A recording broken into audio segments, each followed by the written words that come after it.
There's nothing in the world quite like Rodeo Drive. I'm Bronwyn Cosgrave. Hello, and welcome to Rodeo Drive, the podcast. Technology could have made the wristwatch obsolete, but people are still wearing watches and collecting them like never before. Find out why watch collectors beat a path to Rodeo Drive when they are in hot pursuit of a rarefied timepiece. There's a difference between a passionate collector and a passionate investor. And we're selling to the passionate collector. Many of those enthusiasts today are women. Women want watches that express who they are. So I think the days of the man in your life buying the watch for you, I think those days are over. The watches we are talking about are in a different class from your average one. They are painstakingly crafted in Swiss workshops, which continue traditions going back centuries.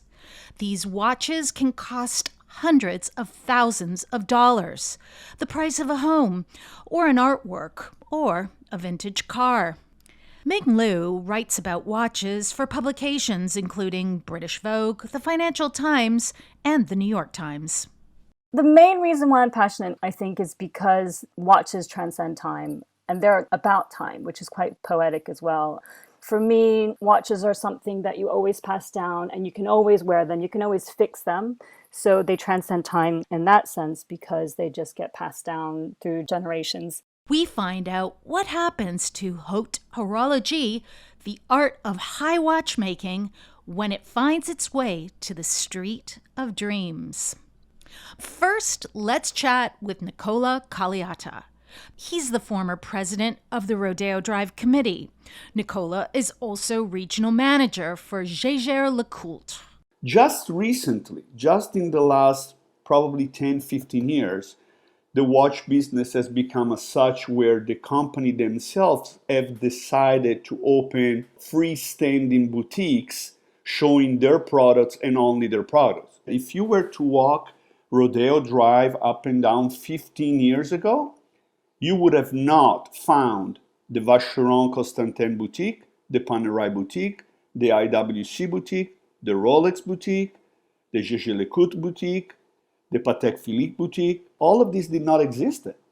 So it's a very, very recent phenomenon in the world of retail where the company have decided that watch has become such a great and important part of business that they've said, you know what, we're going to start to do our own boutiques. Mm-hmm. What is the difference between a customer and a collector?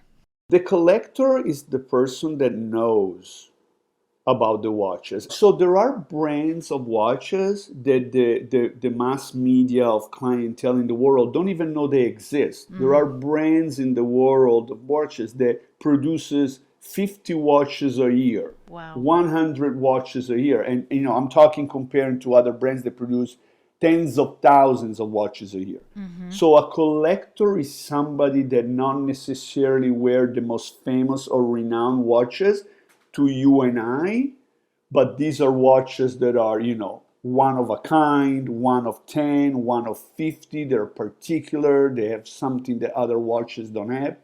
Who is the customer? Who are they selling to?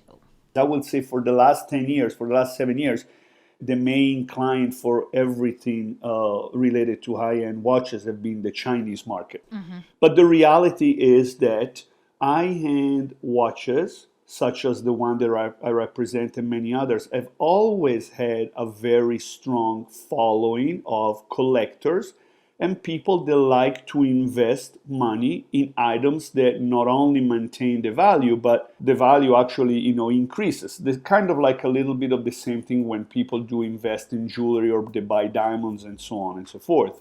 Collectors include people of all ages. We have so many young collectors. Tom Blumenthal is CEO of GEARYS Beverly Hills. GEARYS owns boutiques on Rodeo Drive for Rolex and Patek Philippe. I mean, you would think that collecting these timepieces would be something for somebody in their 50s and 60s and above. Absolutely not. They start in their early 20s and start collecting and become passionate and learning more about it.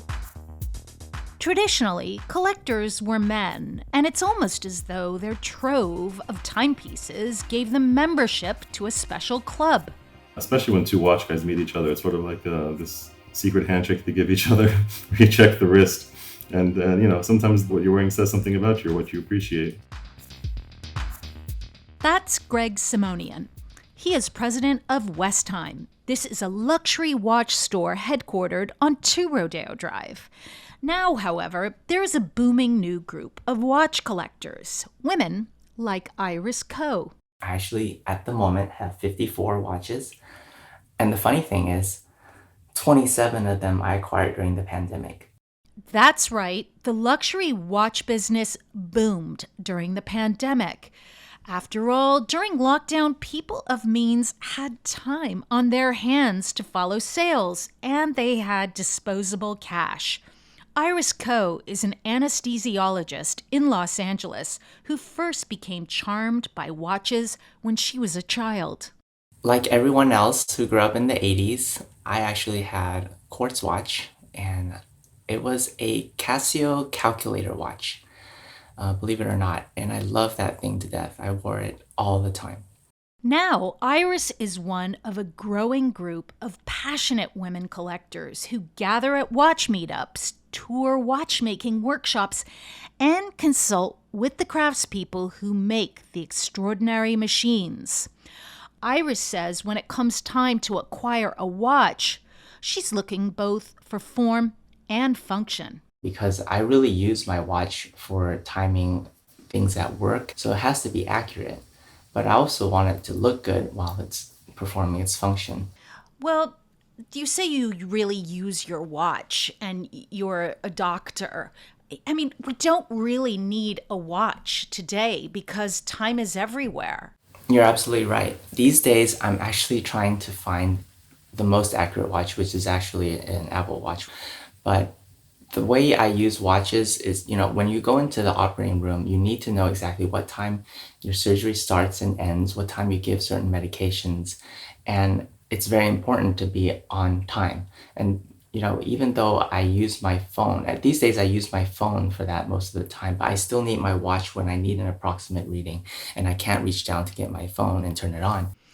You revealed to the New York Times that you acquired, let's call it your first important watch, important in terms of value, perhaps, in the middle of an operation in 2017. Take us back there and tell us what happened. Okay, so there's a website that's called Hodinkee that publishes articles on watches, and I've been following that for several years. And they started coming out with collaboration watches with several major brands. And there was one that was announced the night before that was made by Vacheron Constantin, and there were only going to be 36 of them made. And so when it came out, I looked at it, I thought, oh, this is great. It was a chronograph, it was a doctor's watch made in steel. It had a beautiful gray dial and an exhibition case back that just looked amazing. And I kind of hesitated for a while. I kind of started my day at work. I was working in a surgery center at the time. And usually when you're sitting there, you can kind of have a little break or downtime in between to look at your phone. I looked at my phone. I said, well, this watch is still available. But of course, I was in the middle of my operation and I was thinking, oh, shoot, what am I going to do? I don't have my purse with me or my credit cards. How am I going to make this deposit? Wow. So, I had to ask a nurse. And this is common practice. There's usually nurses around who can just monitor the patient for you while you go and take a break. And so I said, I need to take a break. And I just ran out, grabbed my purse, called them back, and gave them my credit card. Everything was fine. I was just so excited to get it. And 2 days later, it arrived. In case you were wondering, the patient was fine. Women watch collectors like Iris Coe represent a sea change in the industry. The journalist Ming Liu explains. I think watches for a long time has been a sort of male domain. It's been quite of a boys' club. And it would be, men talking about their watches and the watches that they wear. And then they would buy one for their wives or their girlfriends. And it was very often a feminized version of the watches that they wore. The saying in the industry is kind of a joke, is that you just shrink it, pink it, and put some stones on it, put some diamonds on it, and you have your woman's watch. But now I think with women buying for themselves, they are more in control of the taste, and they're wearing pieces which really are a form of self-expression, really a form of what the kind of watches that they want to wear. What do women want in a watch today? I think it's like anything. They just want something that will express who they are, will make them stand out as an individual. And there are many different ways that can be manifested. It can be wearing a watch that was passed down, which has a lot of meaning, or it can be wearing a very functional tool watch, like a unisex watch, like an Omega Speedmaster or a Rolex GMT, where it's traditionally been seen as a men's watch, but it's just a unisex, genderless watch, which functions and is basically bulletproof. And then there are really bejeweled jewelry watches, which becomes a statement piece on your wrist with other pieces of jewelry. So I think it's very hard to generalize what women want, but I think the one theme is that women want watches that express who they are because they're buying for themselves. So I think the days of the man in your life buying the watch for you, I think those days are over. You know, we always see, say, at the Emmys or the Oscars, male celebrities, Jared Leto flaunting a fabulous watch. It's rare that you actually see a woman on the red carpet wearing a watch. Why? Yeah, I just think there's still that kind of, like, watches aren't seen as formal wear for women on the red carpet, which I really think is changing. Mm-hmm. One woman that I love is Michelle Yeoh, who pretty much always wears a Richard Mille watch on the red carpet, which is just fantastic because it has traditionally been a very strong men's brand, and it's very quite, masculine, and, it's a very mechanical kind of a technical watch. And it just breaks that taboo that watches don't belong on the red carpet for women. That's Ming Liu, reporter on luxury watches for British Vogue and many other publications. For collectors like Iris Coe, a watch is a purchase for life. It's a long-term investment. Watch companies seek customers like her, as she discovered when she set out to acquire a limited edition by Omega, the CK2998. So I went into a Omega boutique and said, hey, I'd like to buy this watch. And they said, yeah, it's limited, so we'll have to, determine who can get this. And they said I had to write an essay, a short essay about why I should be worthy to buy this watch, in essence. I'm not saying that's what they wrote, but they said, describe yourself and why you like this watch and why you think it would be important to you and this and that. So I did that, submitted it, and 2 months later I got a call from the boutique and they said, hey, we have a watch for you. And I thought, oh, this is great. But is this how watch buying is like? It is interesting because hearing that process of acquiring that watch, it's as though one was acquiring an old master painting. I know, it was a surprise for me. I had no idea that such a thing even existed, but it was a good story I can tell because I haven't had to do that ever since. And, I think the most important thing when you're buying a watch is to develop a relationship with, the person selling it to you. Why? Because they have to trust you. They have to know that you're not buying it to resell for a profit. There are a lot of people that do that these days because of how, hyped up it is now. And for me, I don't sell my watches. I'm very careful about the watches I want to buy and the reasons for them. And the only time I'll sell it is if there's something wrong.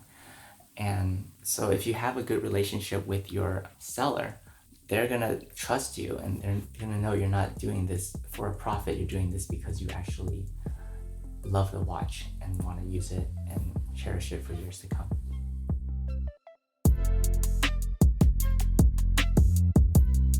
This subject of passion and connection to a watch often arises in conversations with watch collectors and merchants on Rodeo Drive. Luxury watchmakers say they don't want their product to be a commodity, to be flipped like a Beverly Hills home or stashed in a vault. Here's Tom Blumenthal of GEARYS. We really encourage our clients to purchase them to wear. They should not be kept in a vault. Watches should be worn to be enjoyed. And we are very careful that we don't sell these highly desirable collectible watches to people that are just buying it as an investment. There's a difference between a passionate collector and a passionate investor. And we're selling to the passionate collector who is not in it for making money on a watch or what's the value going to be in 10 years.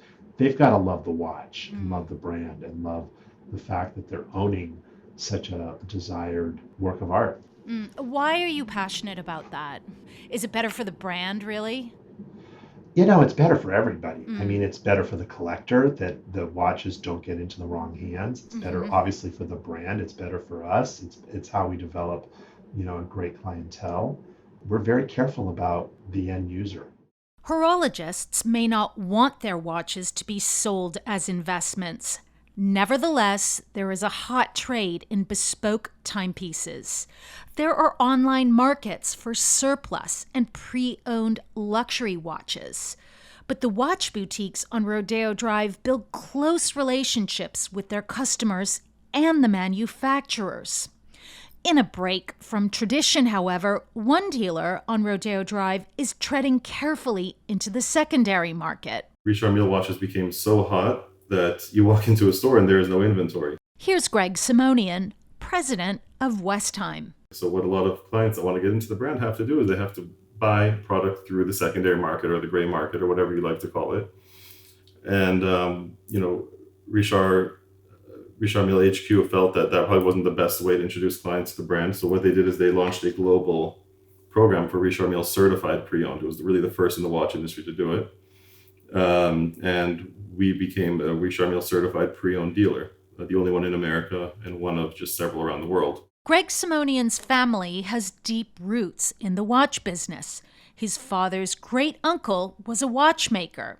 His parents emigrated to America and started their journey by operating a watch store in a discount mall in the San Fernando Valley. Then, in the late 80s, they moved to West LA, closer to the city of Beverly Hills. And it was still sort of entry level. I mean, I still remember when I was very young, my family sold a $600 watch. And, they must have been talking about it for about a week. Simonian himself worked in the family business. In our store, we had watchmakers growing up that would teach me how to repair watches at a very young age. I think maybe 11 years old, I was already doing sizings on Saturdays and Sundays in our store for clients who purchased watches. And it's sort of a natural progression. And when I was 18, I wanted to see how sort of it works in Switzerland. I've always seen our vendors. I've visited, obviously, Switzerland many times, but I've never really been part of the inner workings of it. And a family friend of ours, a very generous, kind man, offered me an internship at 18 in Switzerland. And I jumped on the opportunity. Business grew. Westime expanded into luxury watches. Simonian's father met the Swiss luxury watchmaker Richard Mille and became his distributor in North and South America. In 2003, they opened a boutique on Rodeo Drive and never looked back. So our address was 216 North Rodeo. It was next door to Versace, and that was very exciting to us. We'd never had that kind of co-tenancy. Now Westime is on Two Rodeo Drive. The company prides itself on its range of price points and applies a curator's eye to the finest names in watches. As I mentioned, we didn't start out in the luxury watch industry, so we still have all price points. Our entry-level price point on Rodeo Drive is Longines and probably Tag Heuer. And then as you go on, you'll see a lot of brands you're very familiar with, Bulgari, Harry Winston, Hublot, Omega. And then we also have this entire world that people are unfamiliar with, very niche, of independent brands that are known for their complications. Independent brands started off, a little bit after Richard Mille.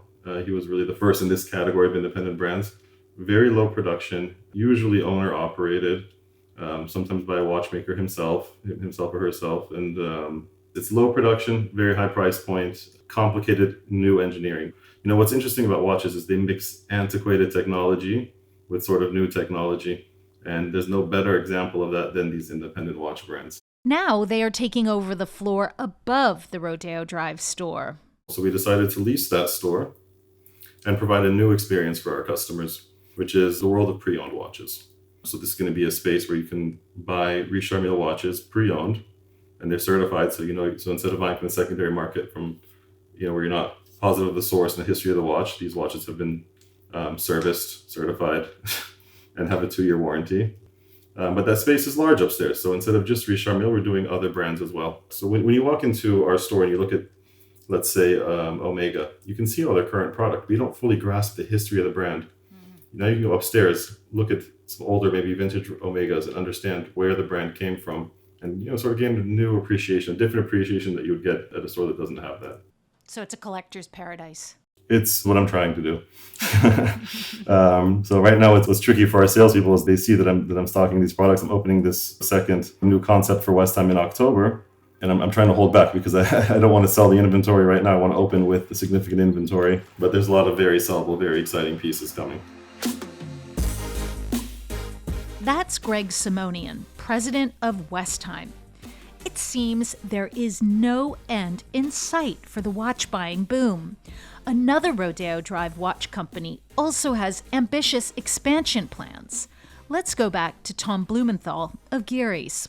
We have just announced that we will be building flagship Rolex and Patek Philippe boutiques on Rodeo Drive. We will be moving out of our current location in 2.5 years and opening up a 15,000 square foot branded side-by-side flagship locations for the two brands, and it will be their West Coast flagships. Why? Because part of purchasing a timepiece is having the right experience, and we're limited to the amount of space we need to really give the proper experience when somebody's coming in to buy a timepiece of those magnitudes, whether it's Rolex or Patek. We will have a rooftop garden and lots of space to entertain our clients while they're making decisions. It's really all about the experience. So we're talking about a kind of VIP Rodeo Drive mega boutique, back entrance, dining room. Back entrance, front entrance, dining room, absolutely, the whole 9 yards, as well as a rooftop garden, which will be used for hospitality and events. It's very exciting, and we're planning on opening in the spring of 24. That's Tom Blumenthal. After talking to Tom and the other watch experts, you sense a passion for timepieces that seems to transcend other luxury goods. Maybe it has to do with the connection to time itself. It's also the only item that I can think of, other than a wedding ring maybe, that you can wear day after day for your entire life. It's about artistry, passion, creativity, history. There's just so much to it. And I don't think that a lifetime is enough to really delve into the world of horology. That was Iris Coe and Greg Simonian. You've been listening to Rodeo Drive, the podcast. I'm Bronwyn Cosgrave. On the next episode, I always feel as if I'm home. First of all, because of the ingredients that I found here, especially like the farmer's market, is something that it reminds me, of course, Italy. Rodeo Drive, the podcast, is presented by the Rodeo Drive Committee with the support of the City of Beverly Hills, the Heyman family, Two Rodeo Drive, GEARYS, and the Beverly Hills Conference and Visitors Bureau. Rodeo Drive, the podcast, is written by Francis Anderton, with editing and audio production by Avishai Artsy. Brian Banks composed the theme music. Livia Mandul, Kelly McConnell, and Scylla Genya are the production coordinators. The executive producer is Lynn Winter. Please rate, review, and subscribe to the show. Share it with your friends. Join us on Instagram @Rodeo Drive. See you on the street.